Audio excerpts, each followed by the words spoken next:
12월 25일 오늘 새벽 기도에 함께 하시는 우리 모든 성도님들을 환영하고 축복합니다.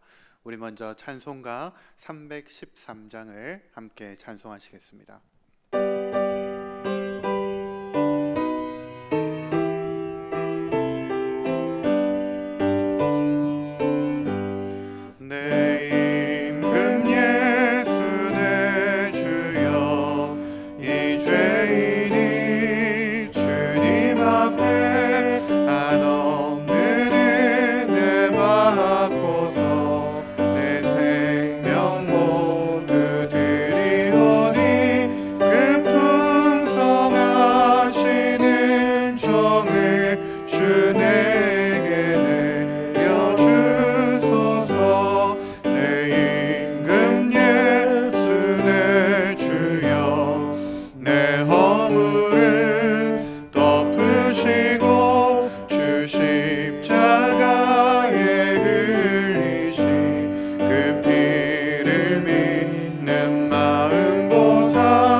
다음 세대를 위하여서 기도하는 날입니다. 우리 시간 다음 세대를 위하여서 세 가지 기도 제목을 놓고 함께 기도하면 좋겠습니다. 첫 번째로는 우리 다음 세대가 믿음의 거목들이 되기를 위해 기도합시다. 우리 해운대 제일교회에 속한 모든 다음 세대가 구원의 확신과 성경적인 가치관을 가지고 세상 속에서 선한 영향력을 끼치는 그러한 믿음의 거목들이 되게 하소서. 그리고 두 번째로는 우리 교회의 온전한 믿음 계승을 위해서 기도합시다. 다음 세대를 위하여서 이제 가정과 온 교회가 힘을 모아 우리가 하나님을 섬기는 것보다 더 잘 섬길 수 있는 온전한 믿음 계승을 위하여서 두 번째로 기도해 주시고, 우리 세 번째로는 지금 고3 수험을 치는 우리 고3들을 위해서 기도합시다. 수능을 치른 우리 고3들이 이제 입시 과정과 진로의 과정을 앞둔 중요한 시기를 보내고 있습니다. 이 시기에 하나님을 만나게 하시고 인생에 잊을 수 없는 은혜를 경험하는 그런 시간이 되게 달라고 우리 시간 세 가지 기도 제목을 놓고 함께 기도하면 좋겠습니다. 기도하겠습니다. 살아계신 하나님 아버지, 오늘 우리가 함께 우리 다음 세대를 위하여 기도하며 나아갑니다. 아버지 하나님, 우리가 이 다음 세대를 위해서 먼저 믿음의 거목들이 되기를 위하여서 우리가 함께 기도하며 나아갑니다. 정말로 우리 해운대 제일교회에 속한 우리 다음 세대 모든 아이들이 성경적인 가치관을 가지고 구원의 확신을 가지고 세상 속에서 선한 영향력을 끼치는 그러한 하나님 믿음의 거목들이 되게 하여 주시옵소서. 세상 속에서 흔들리지 않게 하여 주시옵소서. 정말로 하나님 거목처럼 흔들리지 않는 하나님 정말로 뿌리가 깊은 그런 믿음의 거목들이 될 수 있도록 우리 다음 세대를 축복하여 주시옵소서. 하나님 이 일을 위하여서 우리 교회가 하나님 정말로 가정과 교회가 하나님 한 힘을 모아서 우리가 전심전력을 다하여서 우리가 하나님을 더 섬기는 것보다 더 잘 섬길 수 있는 그런 온전한 믿음 계승이 일어나는 우리 교회가 되게 하여 주시옵소서. 하나님 아버지, 특별히 하나님 이 시간에 우리가 기도하는 것은 우리 고3들을 위하여 기도하며 나아갑니다. 우리 수능을 치는 우리 고3 수험생들 이제 하나님 입시 과정 중에 있습니다. 또 하나님 진로의 과정을 앞두고 있습니다. 너무나도 중요한 시기입니다. 하나님께서 이 시기에 특별한 하나님의 은혜를 부어주셔서 하나님을 만나게 하여 주시고 인생에 잊을 수 없는 은혜를 경험하는 그러한 놀라운 시간이 되게 하여 주시옵소서. 아버지 하나님, 우리 다음 세대에 속한 모든 아이들이 정말 정말로 하나님이 어려운 시기에 우리 아이들이 정말로 하나님을 은혜를 경험하는 놀라운 연말 연시가 될 수 있도록 하나님께서 은혜를 베풀어 주시고 함께하여 주시옵소서. 감사를 드리며 예수님의 이름으로 기도합니다. 아멘. 오늘 우리에게 주시는 하나님의 말씀은 베드로후서 3장 1절에서 7절까지 말씀입니다. 베드로후서 3장 1절에서 7절까지의 말씀입니다. 제가 봉독해 드리도록 하겠습니다. 사랑하는 자들아, 내가 이제 이 둘째 편지를 너희에게 쓰노니 이 두 번째 편지로 너희의 진실한 마음을 일깨워 생각나게 하여 곧 거룩한 선지자들이 예언한 말씀과 주 되신 구주께서 너희의 사도들로 말미암아 명하신 것을 기억하게 하려 하노라. 먼저 이것을 알지니 말세에 조롱하는 자들이 와서 자기의 정욕을 따라 행하며 조롱하여 이르되 주께서 강림하신다는 약속이 어디 있느냐, 조상들이 잔으로부터 만물이 처음 창조될 때와 같이 그냥 있다 하니 이는 하늘이 옛적부터 있는 것과 땅이 물에서 나와 물로 성립된 것도 하나님의 말씀으로 된 것을 그들이 일부러 잊으려 함이로다. 이로 말미암아 그때 세상은 물이 넘침으로 멸망하였으되 이제 하늘과 땅은 그 동일한 말씀으로 불사르기 위하여 보호하신 바 되어 경건하지 아니한 사람들의 심판과 멸망의 날까지 보존하여 두신 것이니라. 아멘. 오늘은 베드로서 3장의 말씀을 가지고 성탄과 재림 그리고 오늘이라는 제목으로 함께 하나님의 말씀을 나누기를 원합니다. 성도님들, 오늘은 예수님이 탄생하신 성탄절입니다. 세상 사람들은 아마 크리스마스를 맞이해서 집에 트리를 만들어 놓고 또 캐롤을 틀고 또 어제 실시간 검색어에 보니까 크리스마스 음식이라는 검색어가 떠올랐던데 가족들과 함께 어떤 맛있는 음식을 먹을까라고 고민하며 한껏 이 크리스마스의 분위기를 내보려고 노력하고 있을지도 모르겠습니다. 그런데 우리 믿는 사람들에게 성탄절은 어떤 의미가 있습니까? 성탄절은 바로 빛으로 오신 예수님을 기뻐하는 날입니다. 우리가 올해는 보지 못하지만 해운대에는 해마다 이 빛축제를 하게 되는데요. 사람들이 이 빛축제를 보면서 그 어둠을 밝히는 아름다운 빛을 보면서 크리스마스의 분위기는 느끼지만 그러나 그 참된 의미, 그 참 빛의 의미는 알지를 못합니다. 그 참된 의미, 그 진짜 의미가 무엇입니까? 바로 어둠 가운데 살아가는 우리들을 밝히시려 이 땅 가운데 빛 되신 주님이 오셨다는 사실입니다. 그래서 오늘 우리가 빛으로 오신 그 예수님을 정말로 기뻐하는 날이 바로 성탄절인데, 우리가 이 성탄절의 진정한 기쁨을 누리기 위해서는 우리가 먼저 알고 기억해야 되는 사실이 있는데, 그것은 무엇이냐면 먼저 우리가 어둠이었다는 사실을 우리가 다시 한 번 더 이 성탄절에 기억하고 또 한 번 더 되돌아봐야 합니다. 우리는 캄캄한 어둠 가운데 헤매면서 정말로 어디로부터 왔는지, 지금 어디로 가고 있는지, 또 어디로 가게 될 것인지 이것에 대해서 도무지 알 수 없는 그런 흑암과 혼돈과 공허 가운데 살아가던 인생들이었습니다. 그런데 빛 되신 예수님께서 이 땅 가운데 오셔서 또 우리의 인생 가운데 들어오셔서 우리에게 진리의 빛을 비추어 주셨습니다. 그래서 우리는 이제 과거와 현재와 미래가 어떻게 될 것인지 정확하게 눈이 열리게 된, 이 영적인 눈이 열리게 된 사람들이 바로 우리들입니다. 그래서 성탄절은 이런 기쁨이 있는 날입니다. 생각해 보십시오. 마치 맹인이 눈을 처음 떴을 때 그의 가족들을 바라보게 되고 아름다운 세상을 보게 됐을 때 얼마나 기쁘겠습니까? 그 기쁨을 우리가 다시 한 번 더 생각하고 우리의 영적인 눈이 열려서 빛 되신 주님을 바라보고 세상을 다시 한 번 더 바라보고 나를 다시 한 번 더 바라보게 되는 이 날을 감격하고 감사하며 기뻐하는 날이 바로 성탄절이라는 말씀입니다. 오늘 우리가 성탄절을 맞이해서 하나님께서 우리에게 주시는 말씀이 있습니다. 그 말씀은 바로 재림과 심판에 대한 말씀입니다. 우리가 이미 빛 되신 예수님을 만나고 깨달은 사람들인데, 이 우리가 깨달은 사람으로서 우리가 맞이하게 될 결국, 우리의 결론인 종말에 대한 말씀을 오늘 사도 베드로가 그리고 하나님께서 우리 가운데 말씀해 주고 있습니다. 성도님들, 우리는 오늘 말씀의 제목처럼 이 성탄과 재림의 사이에서 오늘을 살아내는 사람들입니다. 이미 빛으로 오신 예수님을 경험한 사람으로서 그 은혜를 가지고 또 앞으로 우리가 맞이하게 될 이 사람의 결국, 오늘 우리가 말씀하게 될 종말을 앞두고 오늘을 그 사이에서 살아가는 사람들이 바로 우리들이라는 말씀입니다. 세상 사람들은 그저 오늘을 이렇게 살아갑니다. 과거가 주는 후회와 그리고 미래가 주는 막연한 두려움을 가지고 오늘 하루를 채워가며 살아가는지도 모르겠습니다. 그런데 우리들은 예수님의 은혜를 받았던 자로서 오늘을 살고 또 미래에 받을 그 영광을 생각하며 오늘을 사는 사람들이 바로 우리라는 말씀입니다.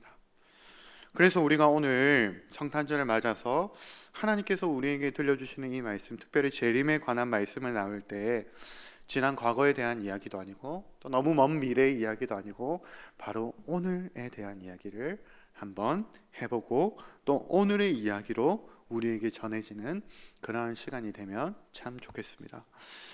먼저 성탄과 재림 사이에서 오늘을 살아가야 되는 우리들에게 이 사도 베드로가 또 하나님께서 이 재림의 말씀을 우리에게 전하고 있는데, 그 첫 번째 말씀, 그 첫 번째 권면이 무엇이냐면 바로 오늘 하루 말씀을 기억하라 입니다.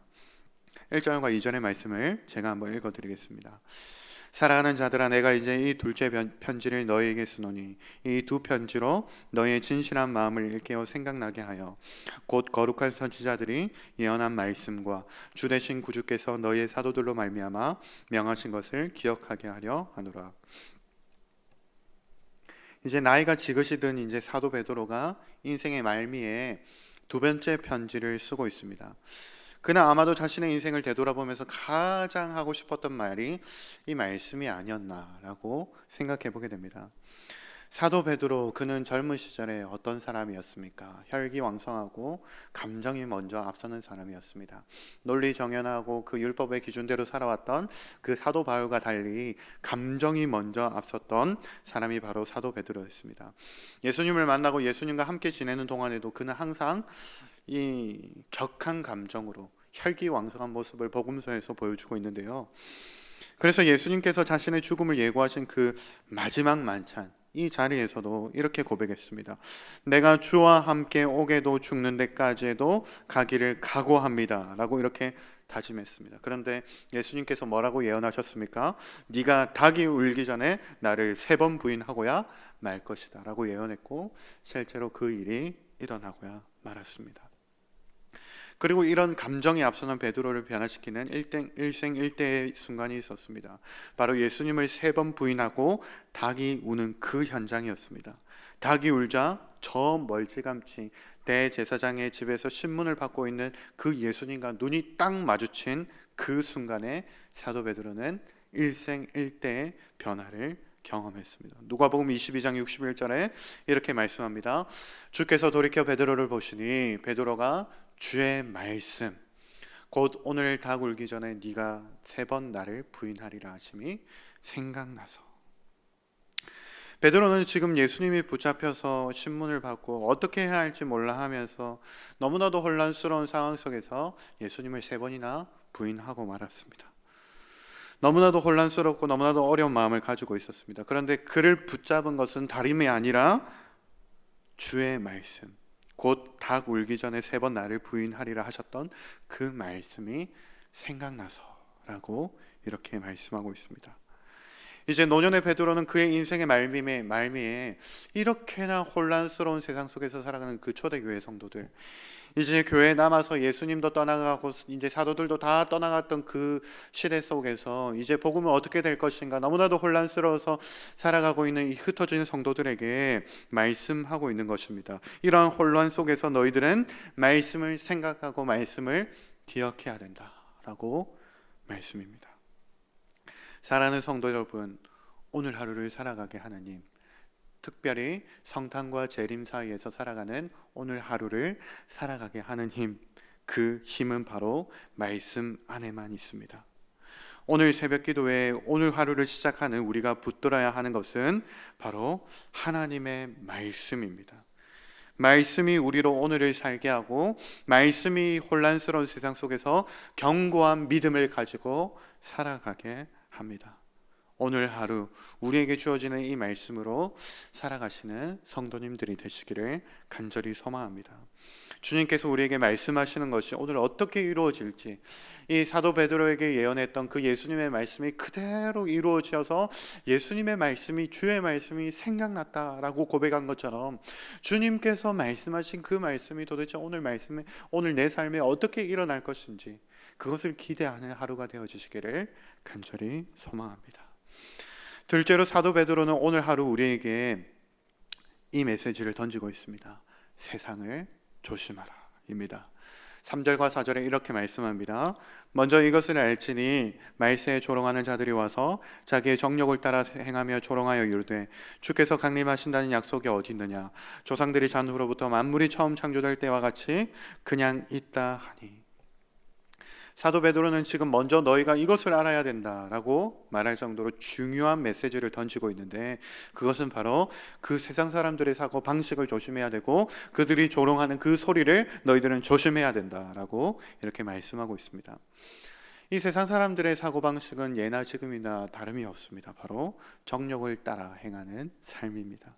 자신의 정욕을 만족시키기 위해서, 또 자아 실현이 인생의 가장 큰 목적이고 자기가 기준이 되어서 스스로 판단하며 살아가는 인생들이 바로 세상 사람들의 사고방식이죠. 그런데 우리 그리스도인의 인생과는 이와 정반대입니다.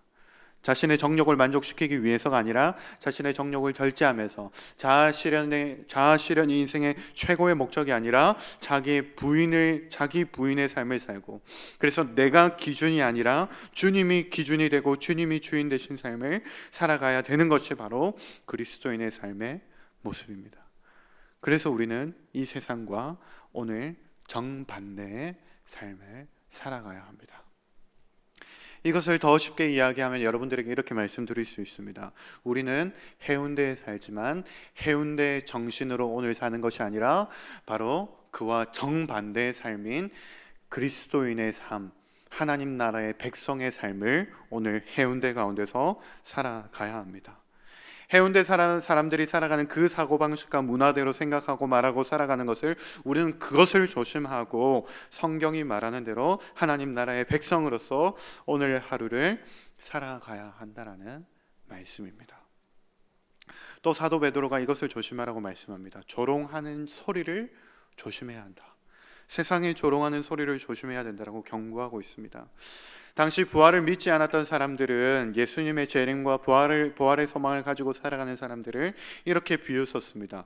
나도 예수님 살아계실 때 그거 믿었어. 나도 사도들 살아있을 때는 그 약속을 믿은 적이 있는데, 그런데 그 약속은 다 거짓말이라는 것이 이제 다 들통이 났어. 지금까지 아무 일도 일어나지 않고 있잖아 라고 이렇게 그들을 조롱하고 비웃고 있습니다. 코로나19 상황 속에서 오늘날 우리는 정말로 많은 비난과 조롱을 들으며 살아가고 있습니다. 심지어 직장에 다니는 성도님들은 교회 다닌다는 이유로 불이익을 당하며, 또 교회 다니는 것이 마치 다른 사람에게 피해를 주는 것처럼 느껴지는 때도 있습니다. 그런데 생각해보면 성도님들, 기독교 역사 속에서 교회는 늘 이런 핍박과 조롱이 늘 있었습니다.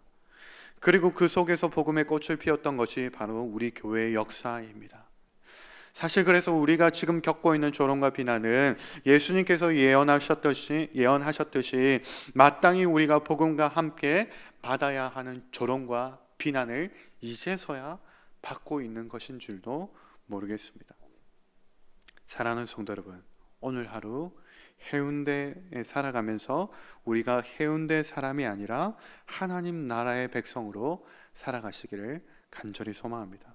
그리고 그렇게 살아갈 때 우리에게 주어지는 조롱과 비난과 이러한 말들을 이상한 것으로 여기지 않고 마땅히 그리스도께서 당하신 그 조롱을 이제야 내가 받는구나 라며 생각하며, 오히려 이 일로 말미암아 더욱더 기뻐하며 하나님께 영광을 돌려드리는 그러한 하루가 되시기를 간절히 소망합니다.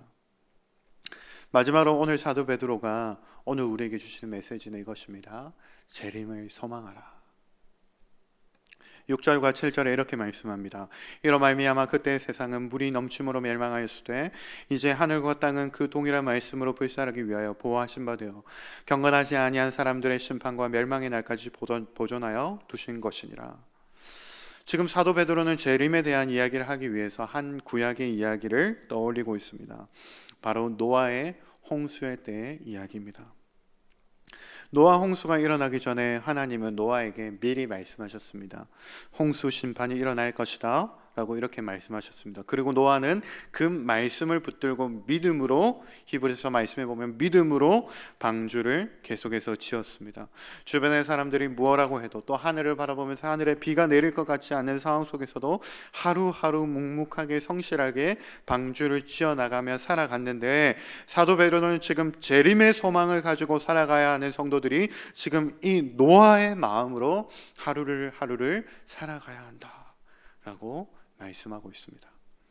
비록 지금은 사도들이 다 떠나가고 복음이 어떻게 될 것인지 교회에 심각한 위기를 맞이한 상황이지만, 그럼에도 불구하고 이 마지막 때를 소망하며 재림을 소망하며 오늘 하루를 노아와 같이 묵묵하게 살아가야 한다라고 말씀하고 있는 것입니다.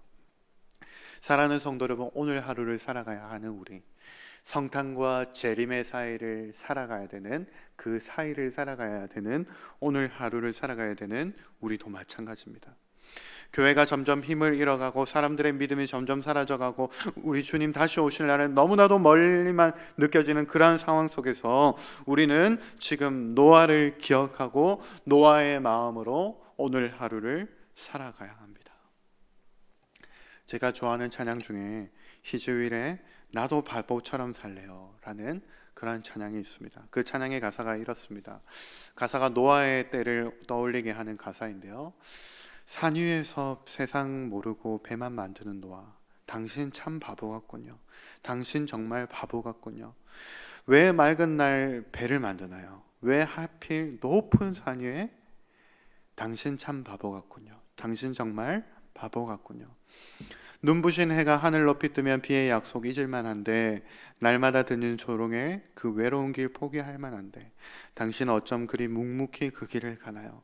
당신은 어쩜 그리 그 자리를 지켜냈나요? 당신 참 바보 같군요. 나도 바보처럼 살래요. 사랑하는 성도 여러분, 오늘 하루 특별히 빛 대신 예수님께서 이 땅 가운데 오신 그 은혜를 기억하며 살아가야 되는, 또 사랑하는 우리 주님 다시 오실 그 날을 고대하며 살아가야 되는 오늘 하루 가운데, 정말로 이 노아와 같이 다른 사람들이 보기에 바보 같아 보이는, 그러나 우리 주님 보시기에 가장 아름다운 그러한 오늘 하루를 살아내시는 우리 성도님들이 되시기를 예수님의 이름으로 축복합니다. 우리 시간에 이제 말씀을 기억하면서 함께 이 시간에 기도하기 원합니다.